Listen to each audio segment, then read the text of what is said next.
बटेंगे तो कटेंगे का ये पहला वर्जन लोकसभा में शुरू हुआ, तब चुनाव आयोग ने इतिश्री कर ली। भाई देखना पड़ेगा चुनाव आयोग की तरफ, संस्थाओं की तरफ। तो ये डिवाइसिव पॉलिटिक्स इस देश में इन स्वायत्त संस्थाओं के होते हुए जारी है और लोकसभा से आज तक जारी। कहां पहुंचेंगे? देखिए गरिमा, दो सवाल हैं। पहला, बटेंगे तो कटेंगे, कहां जाके रुकेंगे, और दूसरा है जाति धर्म पर कब्जे की लड़ाई, चुनाव आयोग क्यों खामोश है भाई। तो पहला सवाल जो है वो पॉलिटिकल है, प्राइमरीली एड्रेस करता है उस विषय को कि आखिर इतना हेट स्पीच जो है वो खुलेआम दिया जाएगा और संवैधानिक पदों पे बैठे हुए लोगों के द्वारा दिया जाएगा। आपने कुछ एग्जाम्पल दिए। आज मैं योगी आदित्यनाथ जी को सुन रहा था, उन्होंने कहते हुए ये कहा है, भाषण देते हुए झारखंड में, जिसका कुछ ऑपरेटिव लाइन में सुन पाया।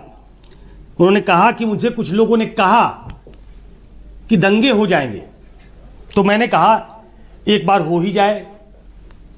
गिरिराज सिंह जी ने क्या कहा वो आपने सुनाया। हेमंता विश्व शर्मा क्या कह रहे हैं आपने सुनाया। मैं जो संवैधानिक पदों पे बैठे लोग हैं वो जब संविधान की शपथ लेते हैं तो क्या कहते हैं वो पढ़ के सुना देता हूं। जैसे योगी आदित्यनाथ अगर शपथ लें तो वो कहेंगे, मैं योगी आदित्यनाथ ईश्वर की शपथ लेता हूं कि मैं विधि द्वारा स्थापित भारत के संविधान के प्रति सच्ची श्रद्धा और निष्ठा रखूंगा। मैं भारत की प्रभुता और अखंडता अक्षुण्ण रखूंगा। मैं संघ के मुख्यमंत्री के रूप में अपने कर्तव्यों का श्रद्धा पूर्वक एवं शुद्ध अंतःकरण से निर्वहन करूंगा। अब ऑपरेटिव पार्ट पे आता हूं। तथा मैं भय या पक्षपात, अनुराग या द्वेष के बिना सभी प्रकार के लोगों के प्रति संविधान और विधि के अनुसार न्याय करूंगा। इसका एक दूसरा पार्ट भी है, लेकिन ऑपरेटिव पार्ट मैंने पढ़ के सुना दिया कि मैं भय या पक्षपात, अनुराग या द्वेष के बिना सभी प्रकार के लोगों के प्रति संविधान और विधि के अनुसार न्याय करूंगा। यह संविधान की जो शपथ है उसका उल्लंघन है। मैं सुन रहा था गुरु प्रकाश पासवान जी को, और वो अपने पार्टी का पक्ष रखेंगे। बहुत टैक्टफुली उन्होंने अपने आप को बचाया, उससे डिफ्लेक्ट किया। उन्होंने कहा गिरिराज सिंह का अपना बयान है। नहीं, गिरिराज सिंह का अपना बयान नहीं हो सकता। गिरिराज सिंह केंद्र में मंत्री है, गिरिराज सिंह जी का अपना बयान नहीं हो सकता। वो संविधान के शपथ का उल्लंघन कर रहे हैं।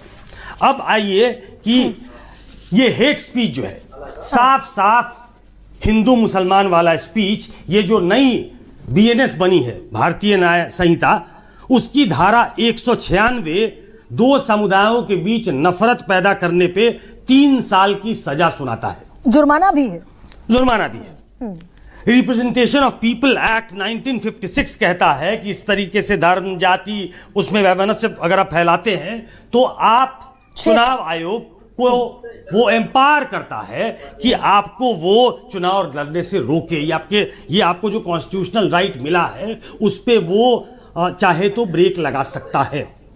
चुनाव आयोग कहां है मालूम नहीं। इन सब चीजों को सुप्रीम कोर्ट देख रहा होगा। शायद उसको और गहराई में जाना पड़ेगा कि इस तरीके से अगर रोज, और ये दिन ब दिन, अब इसके पॉलिटिकल एस्पेक्ट पे अगर मैं आऊं तो दिन ब दिन सबसे पहला बयान, और मैं इसमें एक लार्जर डिजाइन देखता हूं गरिमा। सबसे पहला बयान आता है लोकसभा चुनाव में एक तरीके का, मैं हार नहीं कहता हूं, लोकसभा में के चुनाव में खराब प्रदर्शन के बाद योगी आदित्यनाथ जी का, और वो कटेंगे तो बटेंगे कहते हैं। कुछ समय के बाद आरएसएस मथुरा में उनकी एक सभा होती है और वो इसका खुला समर्थन करते हैं। टैसिट अंडरस्टैंडिंग समर्थन नहीं, खुला समर्थन करते हैं। दूसरे शब्दों में प्रधानमंत्री कहते हैं बांटने वाले महफिल सजाएंगे। ये तमाम बयान उसके बाद आते हैं। इस बीच योगी और मोहन भागवत की मुलाकात भी होती है। हाँ। और उसके बाद योगी जी का जो टेम्पो है वो लगातार मैं बढ़ता हुआ देख रहा हूं। एब्सोल्युटली। तो क्या मैं एक सवाल का, और हाँ, ये लगातार, और Himanta Biswa Sharma continuously chronological order में बोल रहे हैं, गिरिराज सिंह क्रोनोलॉजिकल ऑर्डर में बोल रहे हैं, प्रधानमंत्री बोल रहे हैं, योगी आदित्यनाथ बोल रहे हैं मैं सुकेश ये बताइए कि मैं अगर ये कहूं कि अगर 6 साल का बैन बाला साहब ठाकरे पर लग सकता है, जबकि वो किसी पद पर नहीं थे, सांसद ही नहीं थी, विधायक ही नहीं थी, कुछ नहीं था, ये चुनाव आयोग की शय पर हो रहा है सब, जिसे मैं डिवाइसिव पॉलिटिक्स डंके की चोट पर कह रही हूं। मैं इसको ये नहीं कहूंगा चुनाव आयोग की शय पे हो रहा है, लेकिन चुनाव आयोग को इसमें बहुत जल्दी, बहुत पहले इंटरवीन करना चाहिए था और बहुत ही कायदे से इंटरवीन करना चाहिए था, बहुत स्ट्रांगली इंटरवीन करना चाहिए था। लेकिन सिर्फ एक ऐसा वाकया याद आता है जब जिसकी चर्चा आप कर रही हैं कि 6 साल तक उन्होंने बाला साहब ठाकरे को वोट देने से रोक दिया था। इसके अलावा चुनाव आयोग ने कोई ऐसा कदम नहीं उठाया है जिससे ये लगे, चाहे वो किसी की भी सरकार रही हो, कि वो सख्त कदम उठा सकता है। मैं एक बात जो कहना चाहता था कि इसका मोडस ऑपरेंडी अगर आप देखें कि क्या ये सोच समझ के ये कमंडल पार्ट 3, कमंडल 3.0 और मंडल 3.0 हो रहा है, क्या जानबूझकर इस तरीके की स्थिति पैदा की जा रही है क्योंकि एक ऐसा भाव आया, एक ऐसा स्वर आया, एक ऐसी परीक्षा का रिजल्ट जिसको कहते हैं वो आया, जिसमें लगा कि जातियों के आधार पे वोट बीजेपी से खिसका है। तो लेकिन क्या इसको अगर बिल्कुल इसको अपसाइड डाउन कर दे सुकेश, इसको अपसाइड डाउन कर देते हैं, गुरु के पास जाना और कंक्लूडिंग रिमार्क लेना बड़ा जरूरी है। गुरु, जिसे मैं ट्राइड और टेस्टेड फॉर्मूला कहती हूं, भाई हिंदुत्व की प्रखर धार, गुरु को ले आइए जरा स्क्रीन पर। लोकसभा चुनाव में भी तीसरे चौथे चरण में खुलकर हिंदू मुसलमान हुआ, लेकिन उत्तर प्रदेश जैसी बड़ी प्रयोगशाला में 62 से सिमटकर 33 पर रह गए। तो कहीं अपने पांव पर कुल्हाड़ी मारना जैसा भी हो जाएगा क्या?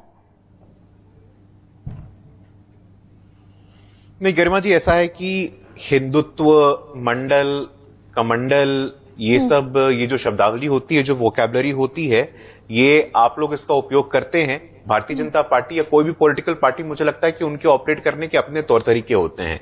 तो हिंदू मुसलमान में बांटना, जातियों में बांटना, मुझे नहीं लगता कि कोई भी पार्टी, और ये मैं पार्टी अफिलिएशन से ऊपर उठ के बोल रहा हूं, सभी पार्टियों के बिहाफ पे बोल रहा हूं, अगर आप किसी एक समाज और किसी एक धर्म और किसी एक समुदाय की राजनीति करें तो आप कभी भी सत्ता में काबिज नहीं हो पाएंगे।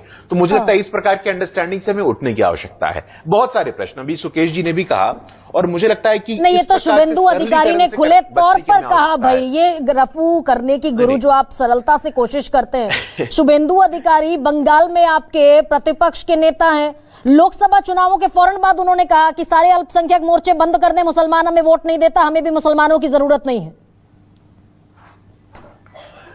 नहीं गरिमा जी, देखिए ऐसा है कि आप बिल्कुल, आपको पूरा अधिकार है गरिमा जी, आप किसी के बयान को उठाइए, अपने शो पे बोलिए। अब मैं बोलूं कि इसी देश के प्रधानमंत्री रहते हुए एक प्रधानमंत्री ने कहा था, जब 10,000 सिख मारे गए थे, कि बड़ा वृक्ष गिरता है तो धरती हिलती है।